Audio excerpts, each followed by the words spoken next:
শীতের সময়ই ঠোঁটের যত্ন নেওয়াটা একটু বেশি দরকার, কেননা শীতের আর্দ্রতায় সবচেয়ে বেশি ক্ষতিগ্রস্ত হয় ঠোঁট। এই সময় ঠোঁট ফাটা থেকে শুরু করে ঠোঁটের নানাবিধ সমস্যা দেখা দেয়। আজ আমরা জানব শীতকালে কিভাবে ঠোঁটের যত্ন নিতে পারবো। তার আগে নতুন নতুন আপডেট পেতে আমাদের চ্যানেলটি সাবস্ক্রাইব করে বেল আইকনটি অন করতে ভুলবেন না। শুষ্ক আবহাওয়া, শীতে সাধারণত বাতাসের আর্দ্রতা কমে যায়, ফলে আমাদের ত্বক দিয়ে বেরিয়ে আসা পানি দ্রুত শুকিয়ে যায়। এতে কারো কারো ত্বকের উপরের স্তর ফেটে যায়। ঠোঁটে এরূপ সমস্যা সাধারণত বেশি হয়। অধিক রোদ ও গরমের স্পর্শ, যারা ঠোঁটে অধিক মাত্রায় রোদ ও গরমের স্পর্শ দেন তাদের ঠোঁট স্বাভাবিকের তুলনায় বেশি কালো ও শুকনো হতে পারে। শীতে গরম চা ও অন্যান্য গরম পানীয়ের স্পর্শে নানা প্রদাহ হতে পারে। প্রসাধনীর ব্যবহার, ঠোঁটে অধিক প্রসাধনীর ব্যবহারে ক্ষতিকর প্রভাব পড়তে পারে।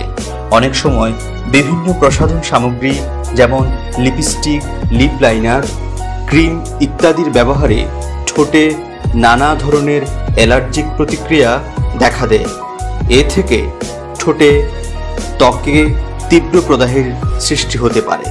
জীবাণু সংক্রমণ, অনেক সময় হারপিস সিমপ্লেক্স নামক একটি ভাইরাস ঠোঁটে ইনফেকশন করে। ক্যান্ডিডা নামক ছত্রাক জাতীয় একটি জীবাণু ঠোঁটে সমস্যা তৈরি করে। বিশেষ যৌনাচারের ফলেও ঠোঁটে বেশ কিছু সংক্রামক যৌন রোগের সংক্রমণ ঘটতে পারে।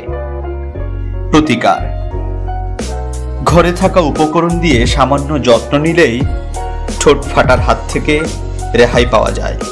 চিনি, লেবুর রস, মধু ও নারকেল তেল একসঙ্গে মিশিয়ে ঠোঁটে লাগিয়ে পাতলা কাপড় দিয়ে হালকা করে ঘষুন। 20 মিনিট পর ঠান্ডা পানি দিয়ে ধুয়ে ফেলুন। এরপর ঠোঁটে লিপ বাম লাগান। ঠোঁটের মরা চামড়া দূর হবে। এভাবে নিয়মিত ঠোঁটের যত্ন নিলে এই শীতেও ঠোঁট ফাটার ভয় থাকবে না।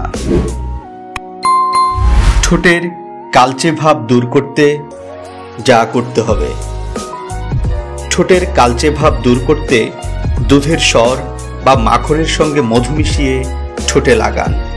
এছাড়া গোলাপের পাপড়ি পেস্ট বানিয়ে তাতে মধু মিশিয়ে ঠোঁটে লাগিয়ে রাখুন সারা রাত। নিয়মিত এসব উপকরণগুলো ব্যবহার করলে ঠোঁটের কালচে ভাব দূর হয়ে যাবে। শাকসবজি, ফলমূল খান পর্যাপ্ত। শীতকাল মানে শাকসবজি ও ফলমূলের সমাহার। এই ঋতুতে বাজারে থাকে নানা রকম ফলমূল ও শাকসবজি। আপনার প্রতিদিনের খাদ্য তালিকায় পর্যাপ্ত পরিমাণে শাকসবজি ও ফলমূল থাকতে হবে, কারণ প্রয়োজনীয় ভিটামিন ও খনিজ লবণের অভাবেও ঠোঁট ফ্যাকাশে বা কালচে হয়ে যেতে পারে। দিনে 2 বার ফল এবং 3 বার কয়েক রকম শাকসবজি খেতে হবে। প্রচুর পানি খান।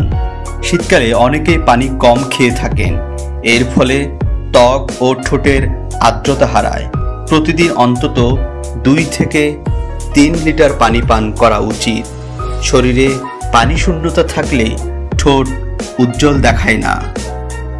বদভ্যাস বাদ দিতে হবে। ঠোঁট শুষ্ক হলে অনেকে জিহ্বা দিয়ে ঠোঁট বারবার ভেজায়। এটা খুবই খারাপ অভ্যাস। এভাবে ঠোঁট ভেজালে আপনার ঠোঁট আরও বেশি ফাটবে। ব্যাগে সবসময় লিপ বাম রাখুন। ঠোঁট শুষ্ক হলে ঝটপট একটু লিপ বাম লাগিয়ে দিন। ঠোঁট পরিষ্কার রাখতে হবে। এই সময় বাতাসে ধুলোবালি বেশি থাকে, ফলে বাইরে বের হলে ঠোঁটে ধুলোবালি জমে যায়। তাই বাসায় ফিরে ঠোঁট পরিষ্কার করে লিপ বাম লাগাতে হবে। শীতকালে ত্বক ও ঠোঁটের বাড়তি যত্ন নিতে হয়। ত্বক ও ঠোঁটের সুস্থতার জন্য পুষ্টিকর খাবার খাওয়া ও পর্যাপ্ত ঘুমানো দরকার।